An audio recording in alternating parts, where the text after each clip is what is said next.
कभी कभी जिंदगी हमें ऊंचाइयां तक ले जाती है, लेकिन अंदर से खाली छोड़ देती है। यह कहानी है एक ऐसे व्यक्ति की जो दुनिया जीत चुका था पर खुद को हार गया था, और फिर उसने यात्रा शुरू की खुद को दोबारा खोजने की। हाँ, अध्याय एक मशहूर वकील की गिरती दुनिया। जूलियन मैंटल एक ऐसा नाम जिसे अदालतें भी सम्मान से सुनती थी। महंगे सूट, शानदार हवेली और लाल रंग की चमचमाती फेरारी, हर सफलता उसके पैरों में थी। लेकिन एक दिन अदालत में बहस करते हुए उसकी सांसें टूट गईं। धक्का लगा, शरीर गिर पड़ा और हॉल में सन्नाटा छा गया।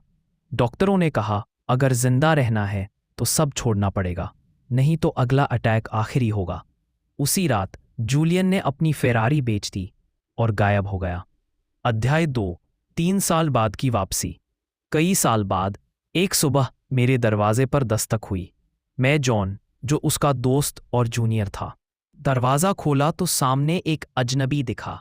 चेहरा शांत, आंखें चमकदार और हल्की मुस्कान, जैसे कोई साधु।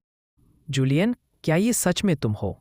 और उसने कहा, हाँ जॉन, मैं वही हूं, लेकिन फिर भी नया हूं। अध्याय 3, हिमालय की ओर यात्रा। जूलियन ने बताया कि हार्ट अटैक के बाद वह आध्यात्मिकता की तलाश में भारत आया। वह गांवों, आश्रमों, पहाड़ों से होकर हिमालय की ओर बढ़ता गया। वहां उसे मिले सिवाना के सन्यासी, जो शांत, बुद्धिमान और खुश थे, जैसे दुनिया से परे हों। उन्होंने कहा, अगर तुम अपनी जिंदगी बदलना चाहते हो तो मन बदलो। अध्याय 4, बगीचे का रूपक। एक सन्यासी ने उसे कहानी सुनाई। कल्पना करो कि तुम्हारा मन एक बगीचा है। अगर तुम उसमें खरपतवार उगने दोगे तो फूल नहीं खिलेंगे। खरपतवार क्या है? नकारात्मक विचार, भय, आलस, गुस्सा। और फूल? सकारात्मक सोच, सपने, अनुशासन, प्यार। जूलियन ने पहली सीख पाई, मन को संभालो, नहीं तो मन तुम्हें संभालेगा। अध्याय 5, उद्देश्य का बल। रास्ता खुद बन जाता है। जूलियन ने ध्यान, कल्पना और डायरी लिखने की कला सीखी। अध्याय 6, अनुशासन और साधना।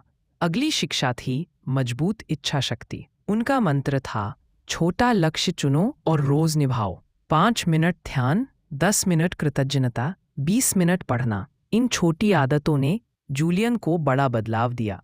अध्याय 7, समय की कद्र। सन्यासियों ने कहा, समय सबसे अमीर इंसान को भी गरीब बना सकता है अगर उसने उसका सम्मान नहीं किया। जूलियन ने समय की बर्बादी कम की और हर घंटे का मूल्य समझा। अध्याय 8, सरल जीवन का आनंद। जूलियन को सीख मिली, कम चीजें, कम तनाव, कम शोर, लेकिन ज्यादा कृतज्ञता, ज्यादा प्यार, ज्यादा शांति, यही असली धन था। अध्याय 9, सेवा की शक्ति। सन्यासियों ने कहा, जो तुम दुनिया को देते हो वही तुम्हारे पास लौट कर आता है। जूलियन ने महसूस किया कि दूसरों की मदद करना सबसे बड़ा आनंद है। अध्याय 10, जॉन के लिए अंतिम संदेश। जूलियन ने मुझसे कहा, जॉन, मेरी कहानी का मकसद तुम्हें भी जागने के लिए है। दौड़ में जीतने से पहले जीवन को जीना जरूरी है। उसने अपनी सारी शिक्षाएं मुझे सौंप दी। मन को नियंत्रित करो, उद्देश्य तय करो, अनुशासन अपनाओ, समय का सम्मान करो, सरलता चुनो, सेवा करो, हर दिन को आखिरी दिन की तरह जियो। वह मुस्कुराते हुए चला गया, शायद एक नई यात्रा की ओर। समापन। हम सब जूलियन जैसे हैं, जीवन की दौड़ में जीतने में व्यस्त, लेकिन जीना भूल जाते हैं। अगर हम अपने मन, आदतों और उद्देश्य को संभाल लें तो कोई भी फेरारी नहीं, बल्कि खुद जीवन हमारा सबसे बड़ा पुरस्कार बन जाता है। अगर हम अपने मन, आदतों और उद्देश्य को संभाल लें तो कोई भी फेरारी नहीं, बल्कि खुद जीवन हमारा सबसे बड़ा पुरस्कार बन जाता है।